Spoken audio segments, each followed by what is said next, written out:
Welcome to the Real News Network. I'm Paul Jay in Baltimore, and welcome to this week's edition of the Wilkerson Report with Colonel Lawrence Wilkerson, who now joins us from Williamsburg, Virginia.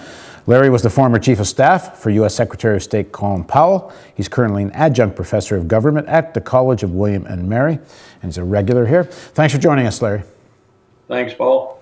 So what are you working on this week? What caught your attention? John Brennan's confirmation hearing, and in particular, his comments, very short in his prepared testimony, more so throughout, but his comments about Iran, they strike me as being not unlike those comments made by those in the intelligence community who were more politicized, George Tenet prominently so, with regard to Iraq back in 2002. It seems like the intelligence community has changed its mind, according to John Brennan, who's not even the director yet, and no longer believes Iran has not made a decision to weaponize. It has made that decision, at least the way I read his testimony. And he doesn't give any evidence for it. He's even contradicting what Joe Biden said during the election campaign, who was very clear in saying that all the intelligence says that they have not made such a decision. I think that's true. I think probably it was advantageous on his part because he knows that some of the more strident members of Congress, some of whom he has to depend on to confirm him, their views are pretty closed-minded about this, and they are looking for, quote, regime change in Iran, unquote, by any means. And so he's appealing to them by stating it so apparently categorically. So what does it tell us about his boss? President Obama appoints Chuck Hagel, who clearly doesn't think that. Joe Biden doesn't think that. But then he appoints Brennan that talks this way. I mean, is he trying to get different voices around the table or all different forms of posturing? I hope that's the reason. You know, I could insinuate, and I will right now, that this is kind of like J. Edgar Hoover. You know, J. Edgar Hoover had so much on so many presidents and ministers of state that he could hardly be fired. Well, Brennan has accumulated quite a portfolio in that regard, particularly as regards Benghazi and as regards drone strikes and so forth.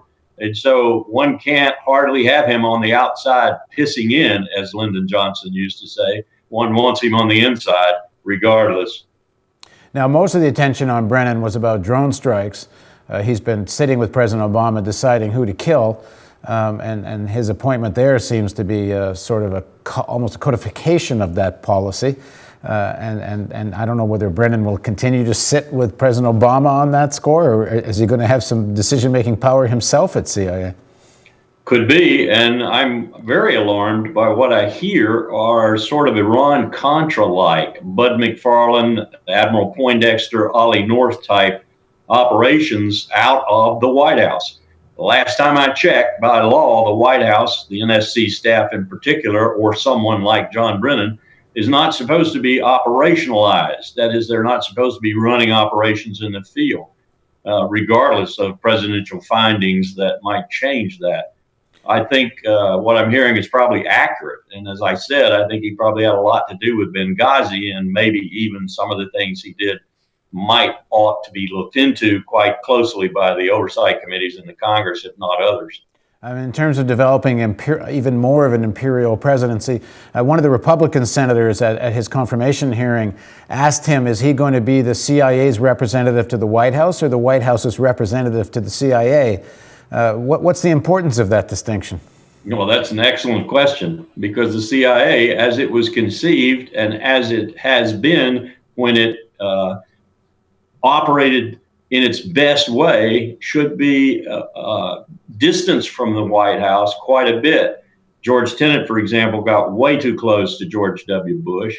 You could say that Bill Clinton pushed the CIA director away too much, but there has to be a happy balance. One can't be too close to the president, because one becomes then an acolyte, a disciple of what the president wants to do. And instead of giving him the real intelligence, such as it is, one gives him the things that feed his policy desires, and that's usually bad.